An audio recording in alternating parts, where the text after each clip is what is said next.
Es viernes, ya empezó el fin de semana. Son las 10 de la noche y es la hora de opinar. Hoy con Rafael Pérez Gay y Adán Ramírez vamos a hacer muchas recomendaciones y muy buenas recomendaciones literarias para las vacaciones de este fin de año.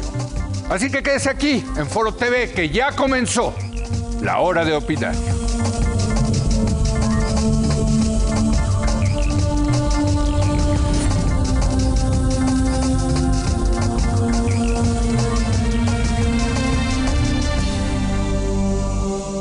Muy buenas noches. Cada fin de año aprovechamos para hablar de libros que más nos han gustado y compartirlos con usted para que puedan tener algunas recomendaciones, opciones para leer en estas vacaciones.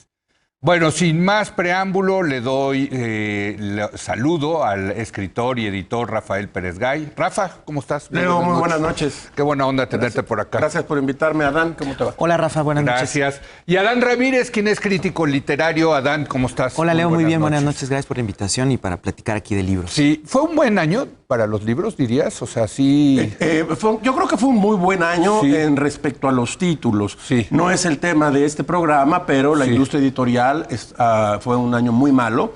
Y puedo adelantarles un dato, es decir, de todos los países de América Latina, el que perdió más capacidad en la industria editorial fue México.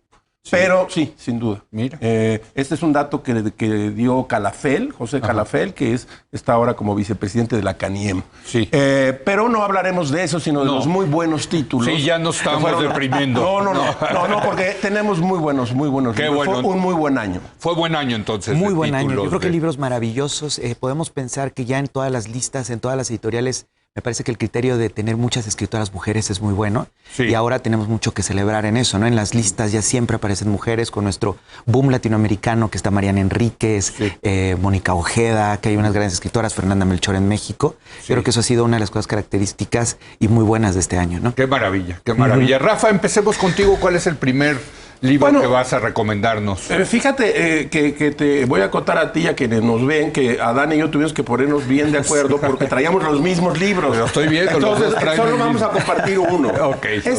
Yo creo que este libro que tengo aquí, que se llama El Invencible Verano de Liliana, de Cristina Rivera Garza, publicado por Random House, es uno de los libros más importantes del año. Es un libro triste, crudo, difícil.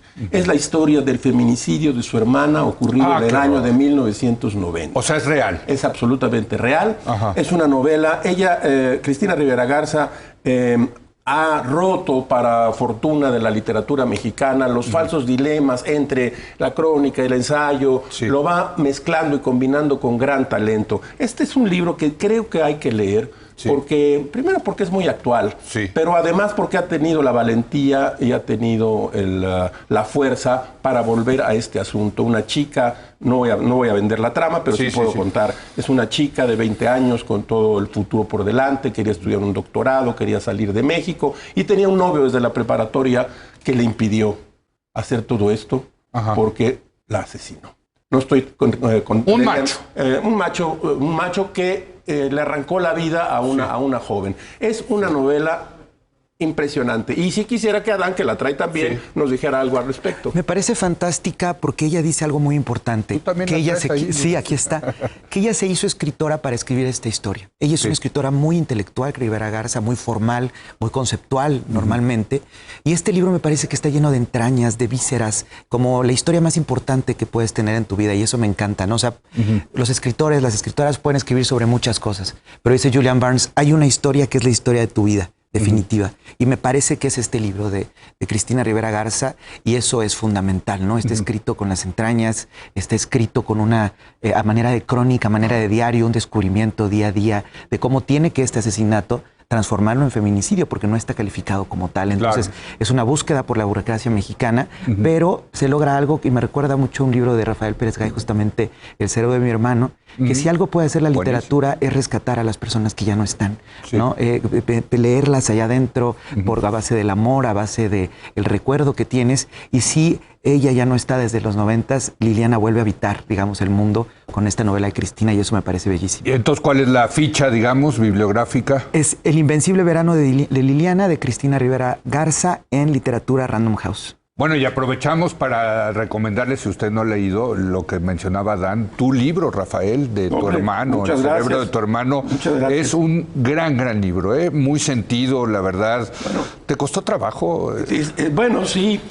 A mí me preguntaba, bueno, me entrevistaron aquí en Televisa y me decían, pero ¿cómo pudiste hacer esto? Y mi respuesta fue la siguiente. Si tú eres un reportero, si te dijeran que hay guerra en Medio Oriente, ¿irías? No, sí, pues iría.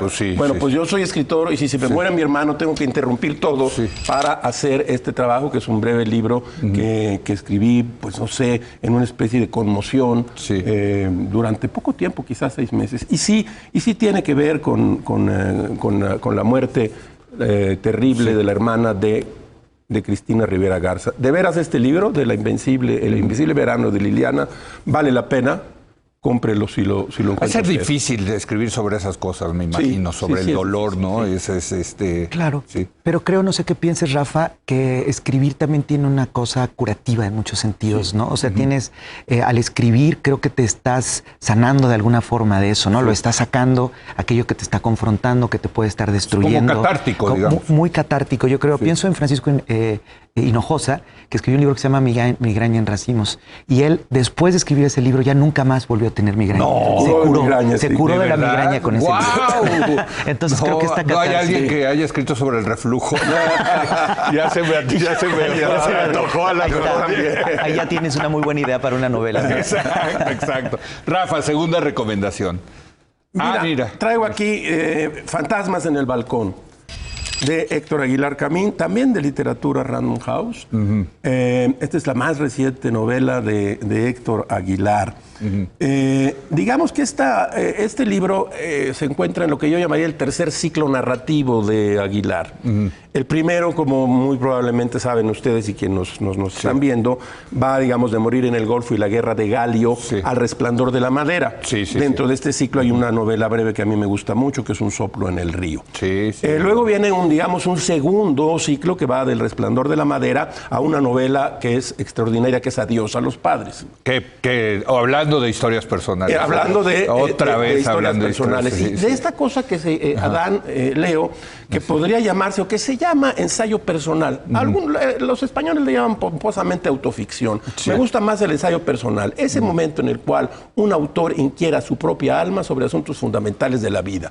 La vida, la muerte, los padres, los hijos, el amor, el sexo, la vida misma. Bueno, en ese momento Héctor Aguilar, con Adiós a los padres, da un giro en el tono y alguna vez he podido charlar con él y le digo, es que aquí hay un memorialista muy notable. Tienes los años, la experiencia y la obra para poder hacerlo. Y de ahí da un paso más acá y agarra un tono que va del tono del memorialista al tono a veces un tanto cuanto fársico, si así lo quieres llamar, un poco más suelto comparado con la prosa anterior de sus novelas políticas y de sus novelas de amor. ¿Esto qué es? Es la historia de un grupo de jóvenes que tenían 20 años en los años 60, que vivían en una casa de huéspedes. O sea, tiene tonos también. Bueno, absolutamente. Que les toca a ustedes también, por cierto, a la familia Pérez Gay. Desde luego. Son 7, 8 historias engarzadas con los personajes que ahí vivían. Y estoy viendo el balcón de una casa de la Condesa, Fantasmas en el balcón, cómo va pasando el tiempo y cómo ellos van conquistando su propia ciudad, van empezando su vida, son veinteañeros, y te va poniendo la identidad de cada uno de ellos. Está el que es un poco más, tiende a ser un poco más intelectual, está el que bebe mucho desde muy joven, está el que es medio tranza desde también chavo, y te hace 7 historias que se van entrelazando y logra, yo creo que es una de las mejores novelas de este tercer ciclo, después de Adiós a los padres, en donde, de modo creo muy, muy notable, Héctor Aguilar da un giro y dice, bueno, todavía tengo bastante gasolina para dar una nueva textura narrativa en esta novela que se lee rápido, es amena, es intensa y está llena de inteligencia. Fíjate que yo es de la que una de las que me pienso llevar a estas vacaciones, ¿no? Te va a encantar. Me la va a dar hoy Héctor Aguilar Camín, porque ya me dijo, ya te la voy a dar, y sí me la pienso llevar, desde luego. Yo soy un fan de Héctor Aguilar Camín, aquí siempre lo he dicho, ¿no? Sí. Del escritor, y también de nuestro colaborador, sí, desde luego. Y aparte a mí me gustan las novelas de los años 60, por alguna razón me parece una década extraordinaria, ¿no? Vas a encontrar esa década muy bien retratada en este libro. Adán, ¿tú leíste? Lo empecé a leer, me gustó mucho, le decía justamente a Rafa, que es un narrador muy inteligente, que está jugando todo el tiempo con la farsa, ¿no? Sí. Está diciendo, bueno, estos son los personajes, y dice, bueno, yo soy el narrador omnisciente, y aquí te tiro un giro. Y algo que me encantó es que comienza hablando del terremoto. Dice, a ver, no se confundan, no es del 57, no es el del 85, es el terremoto con mayúsculas que ha sufrido esta ciudad, ¿no? La devastación en muchos sentidos, ¿no? Como la ciudad que les tocó a nuestros padres, a nuestros abuelos, es una ciudad completamente diferente de la de ahora, ¿no? Escribir sobre los 60 en la Ciudad de México es rememorar una ciudad que ya no existe, ¿no? Las batallas en el desierto, el vendedor de silencio. Dices, bueno, por ahí hay ciertas cositas que vemos la colonia Nápoles, pero ya es otra, ¿no? Con el World Trade Center, el propio centro, la idea de la ciudad, ¿no? De cuál era el centro, cuál era el norte, sur. De la clase media, ¿no? La consolidación de la clase media en esta ciudad, ¿no? Exacto. Bueno, te toca, Adán, a ver. Pues fíjate que traigo a uno de mis escritores favoritos, Emmanuel Carrer, no puedo nunca dejar de hablar de él, con esta novela Yoga, y justamente es de la autoficción, como dicen los españoles, o como dices muy bien Pérez Gay, el ensayo personal. Y me encanta porque podemos ver en Emmanuel Carrer una línea fantástica en su obra de la ansiedad de las influencias, es decir, quiero ser el mejor escritor del mundo, en muchos sentidos. Entonces, empezó escribiendo novelas como Bravuras, ¿no? Góticas y no sé qué, una novela también El Bigote, cómica, pero de repente dijo, tengo que hacer una novela diferente, que es con El Adversario, donde entra él. Y esto lo ha llevado a una gradación fantástica. No se trata de un autor que cada novela sea diferente y búsquedas hacia diferentes lugares, sino que aquí está consolidando una obra, y creo que con Yoga llega a hacerlo a tal punto que se destruye en muchos sentidos Emmanuel Carrer. Es decir, se prende fuego a sí mismo. Comienza por decir, estoy en los cuernos de la luna cuando comienza a escribir este libro. Acababa de escribir El Reino, que cualquiera persona que lo leyó lo amó. Y luego, ¿qué sigue, no? ¿Qué sigue después de premios? ¿Qué sigue después de ser el escritor más importante de Francia? Y se quiere hacer el chistoso escribiendo un libro sobre yoga, ¿no? Donde se burla un poco para sus adentros de las personas que son muy místicas. Él dice, a mí me encanta el yoga. Ya me lo vendiste, ¿eh? Con eso. Porque hay un retiro, ¿no? Ahí va un retiro de yoga y todo esto, y cómo se toca en el cuerpo. Él todo eso está riendo para sus adentros, se ríe de sí mismo, del té, ¿no? De que todos son muy limpios, de lo que comen y todo esto. Y dentro de esa broma se le ocurre echarse una amante a Emmanuel Carrer. Tuvo que quitarle la mitad de las páginas a esta novela porque la esposa le dijo, si publicas eso te demando. Entonces, esta es una novela editada, podemos ver en algunas partes dónde está. Y termina Emmanuel Carrer con electroshocks en el cerebro de la profunda depresión en la que cae. Entonces, eso es fantástico. Bueno, los electroshocks hoy en día entiendo, ya no son aquellos como no son los de One Floyd Over no, ya no es, ¿no? O sea, ya al parecer ya son más civilizados, ¿no? Sí, aunque el proceso donde él lo cuenta de una manera fantástica. O sea, le da una depresión pero brutal. Que lo simbra y lo tira y lo lleva al manicomio. Sí, de plano. A internarse, tiene que internarse. Sí, estaba leyendo porque él sufre una taquicardia, pero del cerebro, que se llama taquisiquia. Entonces, que pensamientos que lo están destruyendo. Y obsesivos permanentemente. Qué cosa, qué horror. Brutal. Y con pastillas no lo controlan. Creo que le dan yodo en algún momento, pastillas, y lo medican, está en el manicomio, tal cual. Pero él lo que describe de una forma fantástica es cómo puedes terminar hecho una ruina por completo. ¿Y qué significa estar allá adentro? Cuando es el escritor más importante casi de Francia, y hoy en día se acaba de ganar el premio Princesa de Asturias. Pero creo que esta idea que hace de una forma casi a lo David Bowie de autoexplorarte y mi propia muerte, mi propia depresión, la voy a convertir en una obra de arte. Me encanta que lo haga Emmanuel Carrer. Cómo empieza siendo este joven talentoso, queriendo ser el mejor escritor, y termina siendo el mejor escritor, pero hecho picadillo. ¿no? Híjole, Entonces, con es un un libro costo altísimo. fantástico, con sentido del humor, con ideas de la muerte, con ideas del amor, también de la fidelidad, reflexiones muy potentes sobre eso. Y creo que por eso es una novela catártica y que la disfrutas mucho. Por extraño que parezca, te ríes mucho de repente en este libro, ¿no? Entonces, es muy, muy interesante, ¿no, Rafa? ¿Tú qué piensas? La verdad es que puede ser casi uno de los libros del año.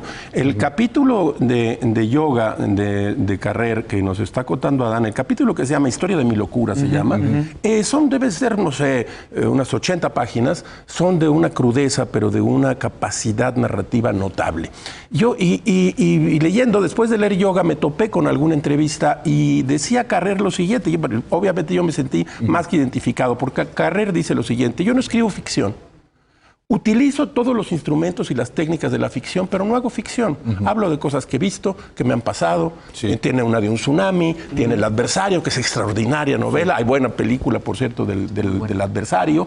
Y en esta novela, tal y como nos está contando Adán, él abre un camino y una brecha que es de autoexploración, y donde dice: en este momento de mi vida yo estaba destruido, simplemente estaba destruido. Sí, pues sí. Y vas avanzando capítulo por capítulo y está lleno de reflexiones, lo que nos está contando, ideaciones de suicidio, en qué consisten, en qué consiste el amor, en qué consiste la fidelidad, la infidelidad, pero todo es él está hablando todo el tiempo, y es por eso también que es una novela editada, porque la mujer le dijo: pues tú no puedes publicar esto. Entonces, bueno, lo que quedó es una joya. Probablemente estuvo bien que le quitara. No me gusta esto de la censura de la mujer. No, bueno. No me gusta ninguna censura, desde luego. Pero probablemente... No porque sea la mujer, pero claro, no me gusta. Tú tienes razón. ¿Quién sabe qué diría? ¿Qué diría? No, lo que es muy importante que dice Manuel Carrer, que no hizo Carlo Knausgaard, por ejemplo, es decir, ¿cuál es el límite?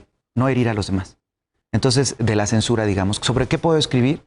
Voy a escribir sobre mí si quiero lastimarme, pero no puedo lastimar a alguien más, porque es una decisión. ¿Qué es lo que le pasó a tu libro que me has recomendado 30 veces? Yo no me gustó, pero el de Mi lucha se llama, ¿no? El de la Carlo Knausgaard. Sí, el publicado por Mo, por la editorial. No, este es de Carlo Knausgaard, está en anagrama. Sí. No el de Hitler tampoco. Sí se llama Mi lucha, ¿no? Se llama Mi lucha toda la saga, pero en español son seis. Pero es un libro donde él tiene todo. Yo tampoco pude mucho con... Yo no pude, pero Adán es súper fan. Yo sé que a ti te gustó mucho. Soy fan. No pude yo, se me caía porque era tan... un tomo, otro tomo, el padre... Y entonces, los detalles. Pero sí, ese no deja títere con cabeza. No, y allá adentro, bueno, la mala noticia es que el mejor es el último para mí, Fin, que tiene 1000 páginas. O sea, ya vienes de leer 3000 páginas y dices, no, espérate, que viene Fin. Que Fin ya es la escritura de ese libro y cómo se empezó a pelear con todos sus tíos y familiares y cómo todos le dijeron: no puedes escribir eso, que esa es mi familia. No es cierto lo que dices, además. Lo que estás diciendo, estás mintiendo y tú lo sabes. Que esa es una de las cosas. Tú estás diciendo, esto sucedió, imagínate más en una relación de pareja, y la pareja te dice, estás mintiendo.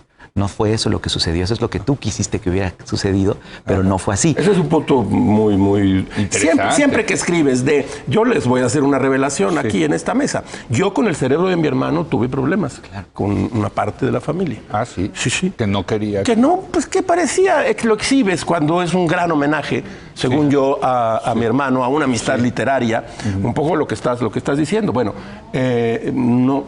Hubo resistencia. Hubo resistencia, sí. Sí, yo me la salté toda. Ah, sí. ¿Todavía te hablan? No.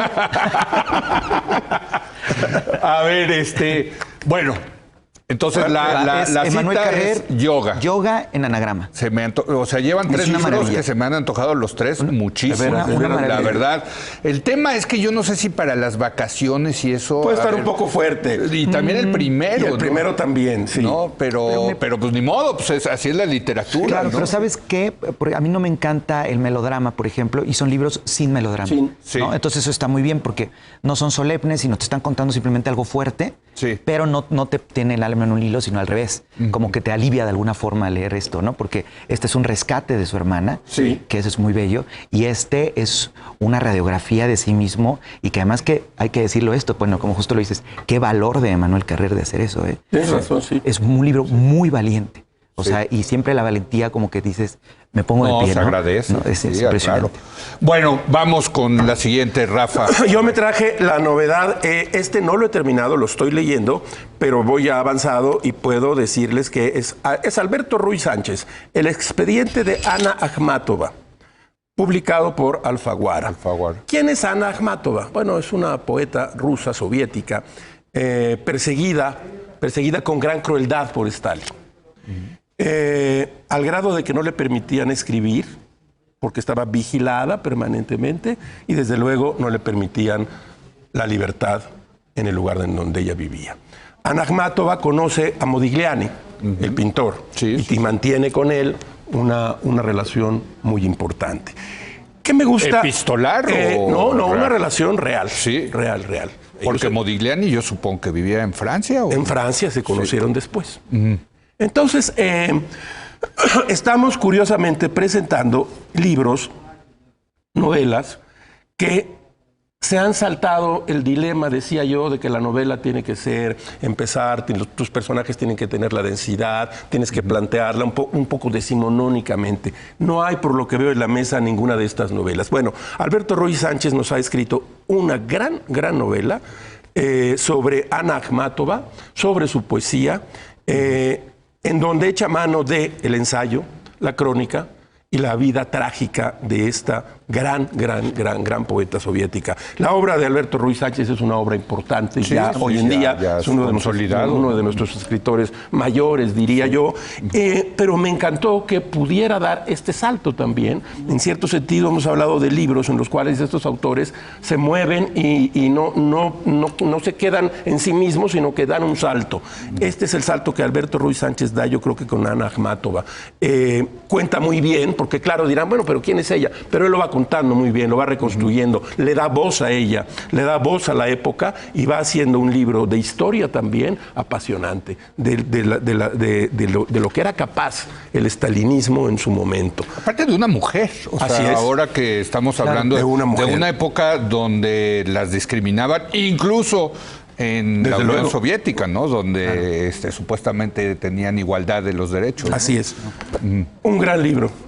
Se me antoja mucho. Sí, a mí me gusta mucho Alberto Ruiz Sánchez porque es un estilista, ¿no? En trazos en su literatura, siempre los libros anteriores que hemos leído del erotismo y todo esto, dices, esto solo lo puede haber escrito Alberto Ruiz Sánchez, ¿no? Tiene una pluma muy consolidada y he leído que en da el salto a recuperar un poco esta novela rusa que no es cualquier cosa. Así es. ¿No? Meterte en la literatura rusa, en ese país, esos ambientes, pues como que cambia todo siempre, ¿no? Y me encanta que haya dado justamente ese giro, como dice Bueno, yo Rafa. creo que te comenté que estoy leyendo Vida y Destino, ¿no? Porque es que sigo leyéndolo. Porque está bien, bueno.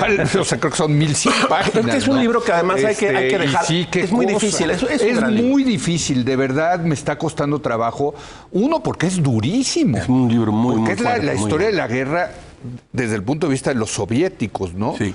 Y hay muchas historias, en fin, o sea... Me gusta eso también, es decir... Yo le digo, hablando de novela rusa, sí, claro, ¿no? O sea, es una gran novela en todos los sentidos, porque es un tomo así, llena de incidencias, es decir, de incidencias que van cerrando y luego abriendo una vez más. Y eso, y la historia y las historias, son algunas de ellas, la mayoría, son extraordinarias, pero son terribles. Sí. A mí me encantó. Te voy a decir, para los que nos quejamos de lo que está pasando hoy en día, hay que leer un libro así y decir, güey, no le hagas de tos. Vamos a tomar un poco de distancia. Un poco de distancia. De verdad, quieres ver lo que es sufrimiento, lo que es ¿no? la guerra, lo que fue la guerra en Rusia, en Stalingrado, en los campos de concentración, en el Gulag, el frío, el hambre. No, es que tiene todos esos elementos, ¿no? El desamor, en fin. Claro, perdóname. Martin Amis tiene un libro fantástico, Cova el Temible, que dice, en un párrafo empieza a decir, Stalin mató más gente que nadie, ¿no? Se murieron así. Dice, cuando lees esto, no hay sillón más cómodo, copa de vino más agradable, taza de té tan rica o café. Dices, qué vida, o sea, dices, estoy bien, al menos estoy aquí, ¿no? Estás bajo refugio, no en medio de la nieve, del frío, del hambre más terrible. Es una gran novela de Martin Amis. Está donde en Anagrama, ¿verdad? Y curiosamente, es Cova el Temible, pero curiosamente está bien una novela de él. De su padre. Del padre, y entonces va tejiendo la parte histórica extraordinaria. Hay retratos de Lenin, de Stalin, con una maestría en términos de política. Qué cosa, la historia rusa. Bueno, no, es que aparte y que tiene este puente hacia la literatura y hasta estos escritores que son pues, unos titanes, ¿no? Así es. Sí, o sea, si haces un compendio de literatura europea, tienes que hacer uno aparte de literatura rusa. No cabe en ningún lado, no puedes meter un poquito de Dostoyevsky. Tienen que estar solos ellos juntos, ¿no? Turgeniev, puros genios además. Sí. Bellísimos, ¿no? Bueno, oigan, tengo que hacer una breve pausa, pero regresamos en un momento más.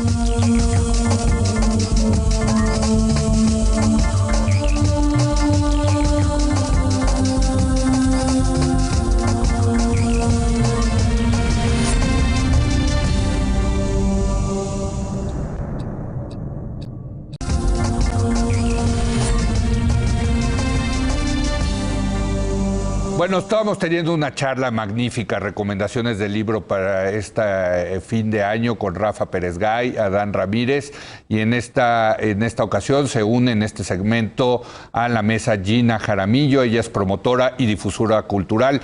Gina, ¿cómo te va? Muy buenas noches. Hola, muy buenas noches. Muchas gracias por la invitación y feliz de platicar de esto que tanto nos gusta, que es la literatura.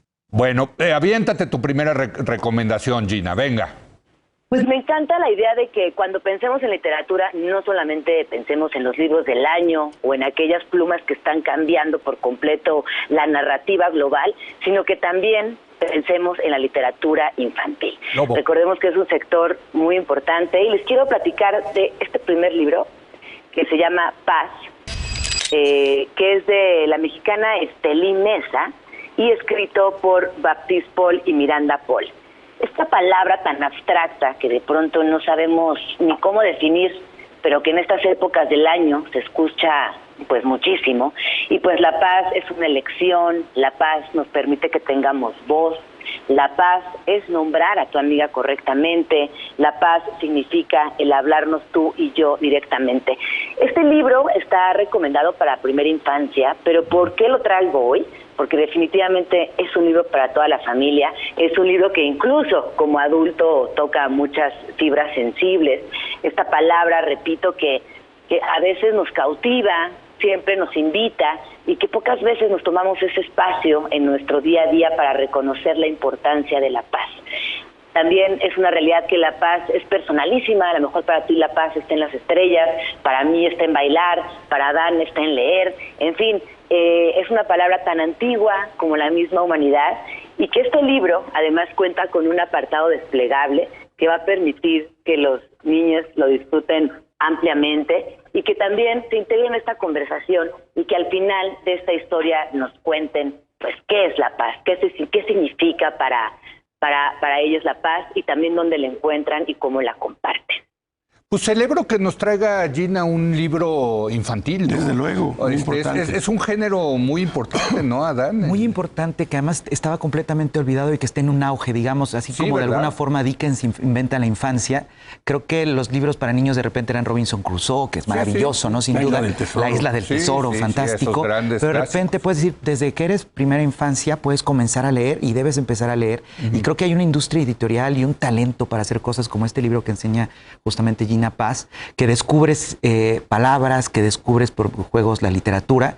Y pues bueno, creo que es algo importante porque cometemos el error muchas veces de olvidar, cuando recomendamos libros, es mea culpa, a los niños, ¿no? Porque dices, a veces es un lenguaje diferente, pero es fundamental que también quepan en todas las recomendaciones, ¿no? Ahora, Gina, yo no sé los chavos de hoy si les regalas un libro, si te mientan la madre o no, porque más bien prefieren un iPad o un celular, ¿no? ¿Cómo ves? No, fíjate que aquí me encanta esto que estás mencionando porque muchas del público adolescente está leyendo cómics, sí en iPad, por ejemplo, sí en otras plataformas, pero están leyendo bastante. Te diría que están leyendo más que nunca. Yo trabajo mucho con primera infancia, sobre todo, pero también con adolescencia. Y la realidad es esa, que leen desde la estrofa secreta de la rola, cómics muchísimo, guiones de película, quizás no estén leyendo como nosotros solíamos hacerlo, quizás no están leyendo a Julio Verne, pero sí están leyendo, por ejemplo, Isadora Moon. Y yo no sé si ustedes conocen a esta chiquita, pero tiene más de 1 millón de copias vendidas en el mundo. No me digas, wow. Es un personajito que ha cautivado a los 5 continentes y que tiene una esencia muy linda porque es una nenita que es mitad hada y mitad vampiro. Entonces, desde el inicio, hablamos de la diferencia, hablamos de la diversidad, hablamos de una familia que no tiene nada que ver con ninguna otra, y desde ahí, desde el amor, desde la diferencia, desde la otredad, construye un universo que combina lo fantástico con lo terrenal. Es una nenita que, repito, ha cautivado al mundo entero y tiene historias del ballet, de los disfraces, de la Navidad, de pócimas, de fiestas, de Halloween, y yo personalmente no le tenía tanta, o sea, como que cuando la descubrí dije, bueno, pues a ver de qué se trata y por qué está causando tanto furor en el mundo.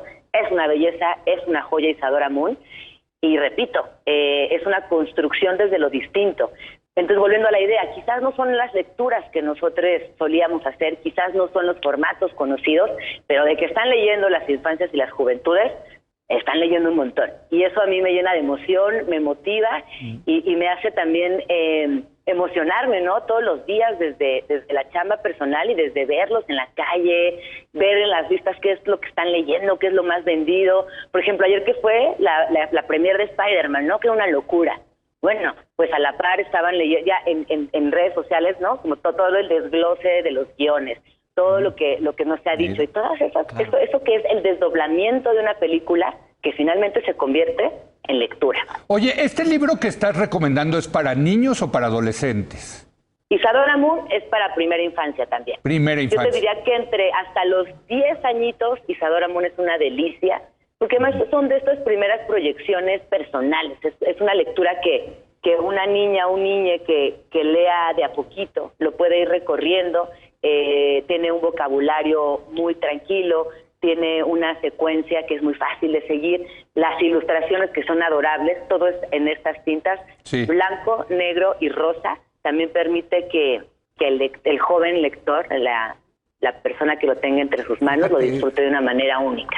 Fíjate que me acaban de dar, Gina, una idea de un buen programa que es el tema de la literatura infantil y de adolescentes, porque al final del día los editores son adultos. Sí. ¿No? Y yo no sé cómo le hace tú que eres editor, ¿no? Mira, de ser, y ¿cómo dices, puta, me llegó esto está bueno? Tendemos a pensar, o hemos cometido el error de pensar a la literatura infantil como si fuese un género menor. En general, y no es así. Ahora, como nos está explicando Gina, puede estar a la altura, puede tener el aliento de cualquier novela para adultos. Oye, 1 millón de copias es muchísimo. Es una locura. Es verdad que, por lo que yo veo, los niños y algunos jóvenes ya leen distinto, es decir, ya tienen la pantalla 1, la pantalla 2, a veces un libro en papel, a veces combinan todos de modo muy estrafalario para mí, ¿no? Pero yo sigo siendo alguien, ya he leído algunos libros en pantalla, pero sigo el olor a la tinta y el papel sigue siendo para mí un momento muy importante, es decir, la lectura como ese momento de soledad y en el cual tú estás hablando contigo mismo porque alguien te está hablando. Pero eso no quiere decir que no se hayan combinado ya nuevas formas de la lectura, eso es definitivo. Bueno, yo siempre recuerdo la J.K. Rowling que tuvo que pasar por no sé cuántas editoriales y le bateaban Harry Potter hasta que una medio loca le dijo, bueno, mira, sí. Y bueno, pues ya sabemos el resto de la historia. Lo que ocurrió. Exacto. Oye, pero hablando de libros, Adán, hablando de libros, aquí en la pausa dijimos El infinito en un junco, ¿no? Maravilloso. ¿Qué cosa? Maravillosa. Venga. Creo que tiene que ver mucho con lo que dice Gina y con lo que le preguntaste. El infinito en un junco de Irene Vallejo nos dice, el ser humano tiene muchos errores, pero hay un invento que son los libros, que es de lo mejor que le ha pasado a la humanidad y el mejor invento. Y yo creo que tienes un iPad, un videojuego y das un libro y sigue interesando un libro. Este libro de Irene Vallejo es el libro en la antigüedad y comienza diciéndonos cómo nacieron los libros y es una historia apasionante. Comienza con un ejército de mercenarios. ¿Qué están buscando esos hombres? Resulta que Alejandro Magno amaba leer y quiso tener todos los libros del mundo. Y algo que me gusta, para ver qué piensan ustedes también, es que cuando tienes libros quieres más libros. O sea, es un objeto que además obsesivo, para los que nos gusta tenemos las casas atiborradas de libros. Pero bueno, es un libro que tiene una capacidad didáctica, una capacidad de contagiarte el gusto por la lectura, que además se puede estar hablando de Alejandro Magno y también de Harry Potter o de Game of Thrones. Digamos, es como hay una continuidad brutal y eso es lo que tiene la capacidad de Irene Vallejo, que es deslumbrante para hacer un hilo conductor y un presente, digamos, con la antigüedad en Grecia y Roma, con el presente, ¿no? De alguna forma. Bueno, y la historia de la Biblioteca de Alejandría, que es una cosa maravillosa, extraordinaria. ¿no? Sí. Yo digo que este libro de Irene Vallejo, que ha sido un descubrimiento, ella como autora y el libro, es un gran libro de aventuras. Es un libro de aventuras extraordinario. Sí, bien puesto. La verdad, yo lo que hice, bueno, primero lo leí, y luego se me olvidó porque hay tanta información que entonces me fui a subrayados, a pequeños pasajes para de veras no olvidarme de que Ptolomeo, esto que tú dices, ¿no? De pronto va un ejército arrostrando todos los peligros y dices, bueno, van a matar a alguien. No, iban por libros. Sí. Y recordé en ese momento, perdónenme, lo que decía Borges, ¿no? Que decía Borges, bueno, es que los libros son la extensión de la memoria. El hombre ha hecho cosas extraordinarias. El microscopio es una extensión del ojo y de la mirada. Sí. El azadón es una extensión del brazo. Sí. Pero hay uno solo que es la extensión de la memoria y ese es el libro, decía Borges. Bueno, el libro de Irene Vallejo nos cuenta prácticamente el nacimiento de esa extensión de la memoria que es el libro. Es probablemente el libro del año. Ya tenemos aquí varios, pero... Yo creo que sí. Yo es el mejor quizás que leí este año, verdad, el de Irene Vallejo, sí. Y por cierto, me dio buenas recomendaciones de leer. Yo no sabía las novelas de Ferrara, ¿no? Sí. O sea, yo había leído Los Fitz Contini, ¿no? Pero no sabía que era parte de 4 novelas, ¿no? Y las saqué de ahí y las disfruté muchísimo, ¿no? Claro, porque eso fíjate que muchas veces pasa que los estudiosos de literatura clásica solo leen literatura clásica, ¿no? Y ella más bien tiene ese bagaje profundo de leer en griego nada más y nada menos, pero también estar conectada con la literatura del presente, digamos, o con toda la literatura tal cual. Entonces por eso te va recomendando novelas policíacas, te va recomendando El nombre de la rosa, por ejemplo. Habla sin duda de la Ilíada, de la Odisea, pero cuenta historias también, por ejemplo, lo de Hipatia, ¿no? Cuando va a cerrar todo lo de Alejandría, que es una historia que te quedas en el filo de la butaca y te quedas sorprendido y hecho un poco pedazos, ¿no? Por lo que sucedió. Entonces es un libro raro, ¿no? O sea, ¿qué dirías que es? Es ensayo, crónica. Bueno, volvemos a esta disolución un poco de los géneros. Ya no hay género, ¿no? Bueno, yo me siento muy aliviado como escritor y como lector de que los géneros se hayan ido difuminando. ¿Qué es El infinito en un junco? A ver, ¿qué dirías? Mira, es un libro que pasa por el ensayo personal, por la crónica, por la investigación y la erudición. Es muy difícil ser tan erudita como es Irene Vallejo y poder transmitirlo como si fuera facilito, con una naturalidad impresionante. Fluye, es que lo sabroso del libro es que fluye. Así es. No lo sientes en ningún momento tampoco pedante. No. Al contrario, es una conversación permanente. Sí, exacto, ¿no? De que la chava que estudió y que te dice los libros, no, para nada, cero, ¿no? Claro. Es como lo sientes muy personal. No sé, Gina, si tú leíste este libro. No leí este libro, pero me gusta mucho la idea de pensar en autores no aleccionadores. Creo que es una de las grandes entregas de los últimos años de la literatura. Que tengamos esta posibilidad, y pienso por ahí en temas, por ejemplo, más abstractos, más complejos, como es la maternidad, que es uno de los grandes temas que varias escritoras mexicanas en este año han explorado. Y justo no desde un lugar aleccionador. ¿Y por qué hablo de maternidad? Ojo, porque es tan antigua como los libros, ¿no? Como pensando en estos temas sumamente antiguos y sumamente trabajados y sumamente explorados, cuando nos encontramos con estas voces tan frescas que nos acercan información y que nos comparten desde un lugar personalísimo su experiencia, no, hombre, pues es riquísimo. Siempre se agradecen esas lecturas y se vuelven no solamente parte integral de nuestras bibliotecas y de nuestras conversaciones, sino que son ese tipo de libros que tú quieres compartir, porque encuentras en eso algo afín a tu persona.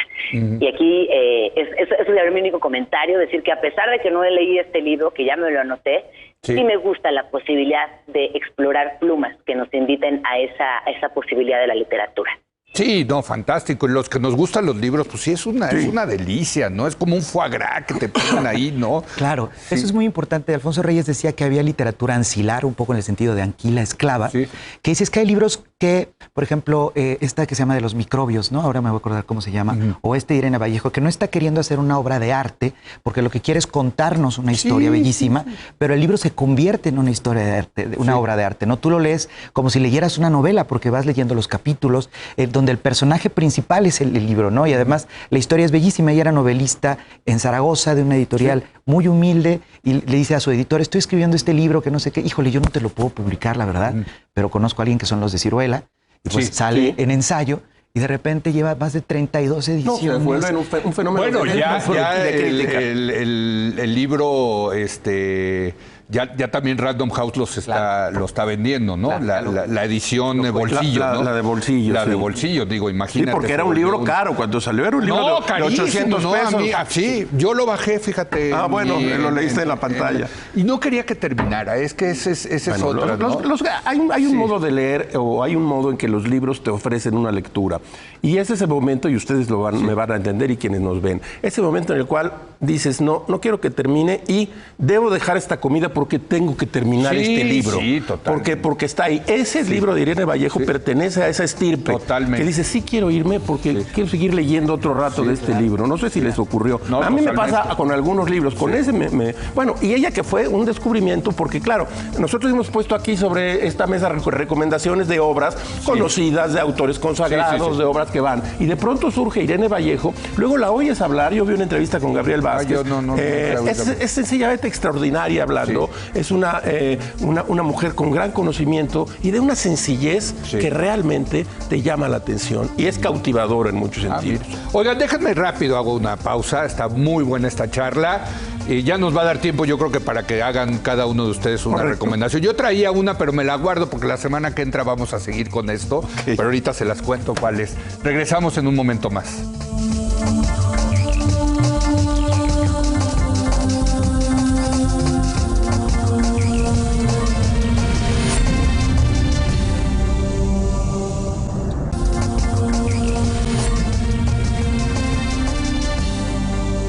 Bueno, vamos a concluir nuestra charla de recomendaciones de libro para estas vacaciones de fin de año. Rafa. Uno más. Uno más. Una biografía extraordinaria de Simone de Beauvoir, que está publicada en Debate. Se la recomiendo muchísimo. La autora es Kirkland, algo así. Y se está vendiendo muy bien porque cuenta toda la historia de Simone de Beauvoir, de la grandísima memorialista, curiosamente hemos hablado un poco de esto, toda su relación con Sartre, toda la reconstrucción del París cultural, luego los toma la guerra y luego salen hacia los 60. Es una biografía realmente notable. Feminista. Completamente. Y comunista. Sí, y comunista. No, o sea, tenía esas... Bueno, y cuenta el famoso pacto que en el año de 1929, caminando por los jardines de Luxemburgo, dijeron, nunca nos separaremos, tú tendrás todos los hombres que quieras y yo todas las mujeres que quiera. Eran las relaciones abiertas, la inventaron en el año de 1929. Bueno, pues sí, y todavía nos cuesta trabajo, ¿no? Simón de Beauvoir, la biografía. Sí, mira, interesante. Adán. Con este me siento raro recomendándolo porque deberían de leerlo sin escuchar ninguna palabra sobre él, pero bueno, ni modo, lo voy a hacer. Es un escritor chileno que se llama Benjamín Labatut y el libro se llama Un verdor terrible. Sucede que empieza a hablar del el azul de Prusia, ¿no? Este invento que de repente terminó en este gas con el que bombardearon durante la Primera Guerra Mundial. Es un libro donde parece contar una biografía científica sobre Einstein, sobre uno de los mejores científicos del siglo XX, por ejemplo, Fritz Haber, ¿no? Están allí, Skillon, y de repente empiezas a sentir algo raro y dices, aquí hay algo que no puede ser cierto. Empieza a trarte un resquemor. Y yo creo que es lo que mucha gente sintió cuando estaba leyendo Pierre Menard, autor del Quijote, o el libro de el cuento de Almotacín de Borges, que cita otros libros, pero dices, aquí hay algo que no es normal, no cuadra. Y es ficción, ¿no? Es ficción, pero la va mezclando a tal forma que se vuelve el libro muy perverso en muchos sentidos. Habla de historias de amor, habla también de la locura de los científicos. Y lo que ha sido maravilloso de Benjamín Labatut es que aquí en México el año pasado pues pasó un tanto desapercibido. Yo leí porque alguien me pidió que lo leyera y me fascinó. Y resulta resulta que ya está entre lo tradujeron al inglés a Benjamín Labatut, y es un poco lo que le pasó a Pedro Páramo de Juan Rulfo, que aquí un poco era, pues, ay, bueno, está bien el libro, y lo traducen en alemán y dicen, este es un fenómeno. Así Labatut ya ha sido reseñado por por John Banville en Inglaterra, está entre los mejores 4 libros del año por el New York Review of Books. Obama ya lo recomendó. ¿De verdad? Mira, es un libro porque es un libro cosmopolita, porque él mismo, Labatut, es un hijo de diplomáticos y creció en Europa. Su lengua primera es el inglés, aunque escribe en español. Entonces es un escritor bastante perturbador y que mezcla esta realidad con ficción de una forma espectacular. ¿Cómo se llama el libro, perdón? Se llama Un verdor terrible, porque es la imagen que él dice, y ahí es cuando llama la atención, que cuando este azul de Prusia bombardean con el gas, que es de una belleza inaudita. Todo mundo se muere. O sea, el azul de Prusia sí existió. Sí Era existió. como el gas mostaza. Como el gas mostaza, exacto. Y lo tiraron durante la Primera Guerra Mundial en un lugar y no quedó nada. Ni animales, ni seres humanos, todo. Pero él dice, qué belleza cuando ese gas estaba allí. Es una forma que la gente se moría, ahí es donde dudas, no por la intoxicación, sino por la belleza del momento. Dice. Bueno, te tomo la recomendación porque no lo conozco a este autor. No, yo tampoco lo había oído, fíjate. Es nacido en 1980. Mira, es un chavazo. Es un chavazo y en verdad bastante buen escritor. Chileno, aunque obviamente él dice, yo odio Chile. Dice, ¿sí? No puedes ser chileno si no odias Chile y no te consideras fuera de Chile, y eso te hace chileno, dice él. Entonces, bueno, es muy Borges, muy Roberto Bolaño, es un gran escritor, Labatut. Mira, pues hay que tomar, ¿no? Hay que tomar la recomendación. Tomamos nota. Gina Jaramillo, una última recomendación por ahí tuya. Una última recomendación para los más peques de casa es de Oliver Jeffers, La Navidad de los Crayones, que es en realidad la continuación de otro librazo de crayones, que es El día que los crayones regresaron a casa. Es un libro que además a lo largo de las páginas van a encontrar actividades, cartas para leer, mucho manoseo y mucha interacción con el libro. Habla de la Navidad desde un lugar muy emocional, muy divertido, más allá únicamente del dar y del recibir, de lo que significa y qué pasa con otras familias, cómo la celebran y qué está pasando con estas crayolas. Un excelente libro para los niños que les recomiendo ampliamente. Y bueno, Oliver Jeffers, como saben, es uno de los autores infantiles internacionales con más reconocimiento, traducido a distintas lenguas. En México está publicado por el Fondo de Cultura Económica. De verdad, vale mucho la pena o cualquiera de sus otras historias, pero en específico y por la temporada, no pueden perderse este navideño. Oigan, ya dimos recomendaciones para adultos y para niños. ¿Alguien puede hacer una recomendación para adolescentes? Yo sé que cuando nosotros éramos adolescentes no había literatura para adolescentes, ¿no? No, pues leías, empezabas a leer los de adultos, ¿no? Sí, claro. Pasabas de los de los niños adultos. Claro, ¿no? claro. Pero no sé, Gina, ¿tú tienes algo para Sí, adolescentes? A ver. Justo sí, tengo dos. Mira, en ver. primer lugar hablaría de Sagradas, 50 diosas del mundo, que es una lectura muy particular, muy amplia, que sobre todo en la adolescencia, cuando estás entendiendo qué eres, ¿no? ¿Quién eres? ¿Cómo funciona el mundo? ¿Qué es lo que te identifica, te reconoce? ¿Con qué te reflejas? Este libro de Sagradas es precioso, y en esa misma línea de inquietud, Hijos de las Estrellas, que es un maravilloso recorrido sobre los orígenes del universo y del ser humano. Este libro, fíjate, Adán, curiosamente, es de María Teresa Ruiz. Ella es astrónoma y también es chilena. Así que, bueno, te los comparto por aquí. Esta edición definitivamente es preciosa. Como somos hijos de las estrellas, y eso qué implica, desde la ciencia, desde lo metafórico, desde hasta te diría que hasta desde lo más excéntrico y vinculado a, ¿por qué no?, las artes ocultas. Así que de verdad es un librazo. Mira. Y bueno, y también no me iría sin recomendar estas fantásticas aventuras de Percy Jackson, que son también legendarias, que se han hecho película, pero que los libros son mucho mejores y que son una saga muy amplia y que a las adolescentes les enloquecen.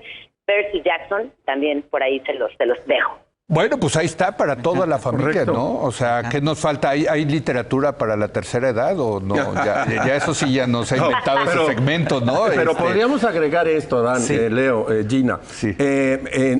No hay que leer por obligación. No, Nunca. Claro que no, Eso nunca. es muy importante. Porque Ese es el gran error de la escuela, Rafa, porque que cuando te uno hacían leer recomienda, por... tú dices, yo estoy recomendando ahora. Sí. Siempre hay un libro que nos está buscando a nosotros, del mismo modo en que nosotros estamos buscando un libro. Probablemente hay un gran libro que yo no entendí o no quise leer en su momento. Entonces, leer por obligación es la muerte de no solo de la literatura, sino del libro. Claro. Porque lo estás leyendo contra ti mismo. De modo que no tengan miedo quienes nos ven. No le gustó el libro, ciérrelo y pase a otro. Sí, yo también he Ese es el aprendido punto. eso. Sí, escritor, Daniel Oye, yo Penac. agregaría una cosa más, ¿eh? Y si Venga. están rodeados de niñas, niños, niñas, por favor, acérquenles un libro y de Muy bien. verdad que tengamos pequeñas, o sea, infancias lectoras, también hará que crezcan de la mano de esta maravilla de la lectura y nunca se sientan forzados y nunca se sientan obligados, ¿no? También.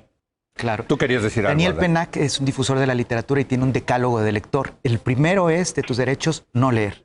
¿No? Puedes saltar páginas, pero el más importante es, si no quieres leer, no leas. leas. Es parte de tus derechos. Es que tiene que ser un placer, exacto, ¿no? Dice, el verbo leer no acepta el imperativo, es como el verbo amar.